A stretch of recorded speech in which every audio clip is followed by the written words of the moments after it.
అక్బర్ బీర్బల్ కథల్లో ఇప్పుడు మనం ఒక కథను చెప్పుకుందాం. ఒకనాడు అక్బర్ చక్రవర్తి గుర్రం పిచ్చి పట్టినట్లు ప్రవర్తించసాగింది. దానితో అక్బర్కు బాగా కోపం వచ్చి, దీన్ని తీసుకుపోయి కొరడాలతో బాగా చితకపాదండి, అప్పటికీ మాట వినకపోతే చంపేయండి అని అన్నాడు సైనికులతో. బీర్బల్కి ఆ గుర్రంపై జాలి కలిగింది. వెంటనే, మహారాజా, పాపం, నోరులేని జంతువు కదా, దానిని చంపమనటం భావ్యం కాదు అని అక్బర్ చక్రవర్తితో అన్నాడు. అసలే అక్బర్ చక్రవర్తి కోపంగా ఉన్నాడు. బీర్బల్ మాటలకు మరింత కోపం తెచ్చుకుంటూ, అంటే నువ్వనేది ఏంటి? నా తిండి తింటూ కూడా నా మాట వినని దానిని ఏం చెయ్యకుండా ఊరికే మేపమంటావా? తిండి పెట్టే యజమాని మాట వినాలని నీకు మాత్రం తెలియదా అని గట్టిగా మందలించాడు. అప్పటికి బీర్బల్ ఏం సమాధానం చెప్పకుండా మౌనంగా అక్కడలా ఉండిపోయాడు. ఇలా 1 నెల గడిచిపోయింది. అక్బర్ బీర్బల్ని వెంట తీసుకుని సైన్యంతో సహా అడవికి వేటకు వెళ్లాడు. అయితే వారిద్దరూ ఆ సైన్యం నుండి వేరైపోయి దారి తప్పి ఆ అడవిలో చాలా దూరం వెళ్లిపోయారు. అప్పటికి చాలా రాత్రైపోయింది. సైనికులను కలుసుకోలేకపోయారు అక్బర్ బీర్బల్. కొద్దిసేపు ఒక చెట్టు కింద ఆగారు. అక్బర్ చక్రవర్తికి అప్పుడు బాగా ఆకలి వేయసాగింది. ఆ విషయాన్నే బీర్బల్కు చెప్పాడు. ఈ చీకటిలో ఏం దొరుకుతాయి ప్రభూ అని అన్నాడు బీర్బల్. ఏం చేద్దాం మరి బీర్బల్, ఈ పూటకు పస్తు ఉండాల్సిందేనా అని అన్నాడు. మహారాజా, మీరు అన్యథా భావించకుండా ఈరోజు గుర్రాలకు పెట్టే గుగ్గిలను తిని మీ ఆకలిని తీర్చుకోండి అన్నాడు. అలాగే అని గుర్రాల వద్ద ఉన్న గుగ్గిలను ఆహారంగా తీసుకున్నాడు అక్బర్ చక్రవర్తి. ఆ రాత్రంతా ఒక చెట్టుపై విశ్రాంతి తీసుకున్నారు ఆ ఇద్దరు. తెల్లవారిన తర్వాత ఇద్దరూ చెట్టుపై నుండి మెల్లగా దిగి గుర్రాలనెక్కి తమ సైనికులను కలుసుకోవాలి అనుకున్నారు. అయితే ఆ 2 గుర్రాలు మాత్రం భయంకరంగా సకిలిస్తూ వారిద్దరిని కింద పడేశాయి. అక్బర్ చక్రవర్తి కింద పడి నడుం సవరించుకుంటూ కసిగా ఆ గుర్రాల వైపు కోపంగా చూశాడు. చూడు, ఈ గుర్రాన్ని శిక్షిస్తానంటే నువ్వు వినలేదు. ఇప్పుడిది మరో గుర్రాన్ని కూడా చెడగొట్టింది. 2 గుర్రాలు కలిసి మన మాట వినకుండా ఇలా తయారయ్యాయి. వీటికి తగిన గుణపాఠం చెప్పాలి అని అన్నాడు అక్బర్ బీర్బల్తో. అప్పుడు బీర్బల్, మహారాజా, తిండి తిన్న యజమాని రుణం తీర్చుకోవాలి కదా, కాని తమరలా చెయ్యకుండా వ్యతిరేకంగా చేస్తున్నారు. పాపం, ఇందులో వాటి తప్పేముంది అన్నాడు. అక్బర్కు బీర్బల్ చెప్పింది అర్థం కాలేదు. అప్పుడు కాసేపు ఆలోచించి, అంటే నువ్వనేది ఇప్పుడు ఈ గుర్రాలకు మనం సేవకులమా అని అడిగాడు. అవును ప్రభూ, రాత్రి తమరు వీటి ఆహారాన్నే తిన్నారు. లెక్క ప్రకారం మనం వాటికి సేవ చెయ్యవలసిందే కదా అని అన్నాడు. బీర్బల్ మాటలు వింటూనే అక్బర్ చక్రవర్తి నవ్వుతూ, అయితే ఇప్పుడు ఈ గుర్రాలను మనపై ఎక్కించుకుని రాజ్యానికి తీసుకువెళదామా అన్నాడు నవ్వుతూ. అవును మహారాజా, అలానే చెయ్యాలి అన్నాడు బీర్బల్. గుర్రాలను తమ వీపు మీద మోసుకుంటూ వెళితే ఎలా ఉంటుందోనన్న ఆలోచన రాగానే చక్రవర్తికి నవ్వొచ్చింది. ఇంతలో వారిని వెతుక్కుంటూ సైనికులు అక్కడికి వచ్చారు. అప్పుడు అక్బర్ చక్రవర్తి ఆ సైనికులతో ఇలా అంటున్నాడు.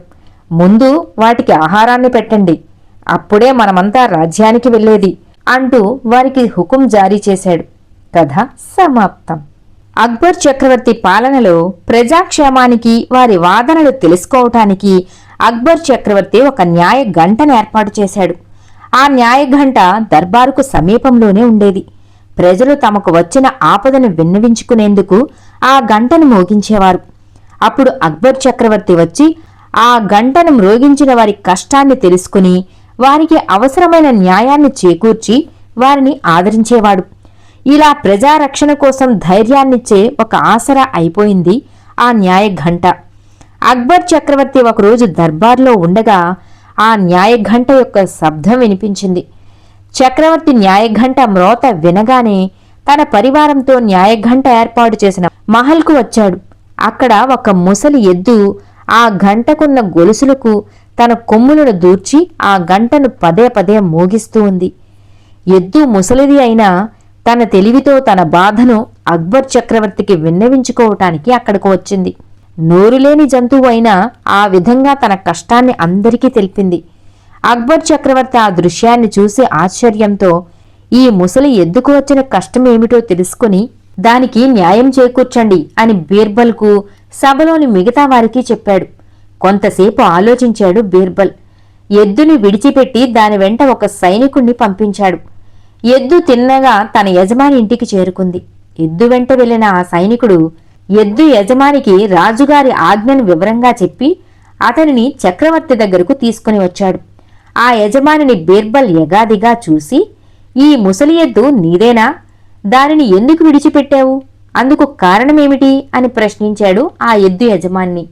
అయ్యా, ఈ ఎద్దు ముసలిదైపోయింది. ఇది నాకు కావలసిన పనికి ఉపయోగపడటం లేదు.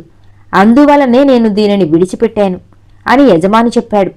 బీర్బల్ వాడిని చూసి, ఈ ఎద్దు తన వయస్సు ఉన్నంత వరకు నీకు కావలసినంత పని చేసి పెట్టింది కదా, నీకు లాభాన్ని చేకూర్చి పెట్టింది. అటువంటి దానిని ఇప్పుడు ముసలిదైనందువలన విడిచిపెట్టటం భావ్యమంటావా అని అడిగాడు. అందుకు ఆ యజమాని, అయ్యా, ఇది నా పనులకు ఉపయోగపడనప్పుడు నేను మాత్రం ఏం చేసుకోవాలి అని ప్రశ్నించాడు తిరిగి.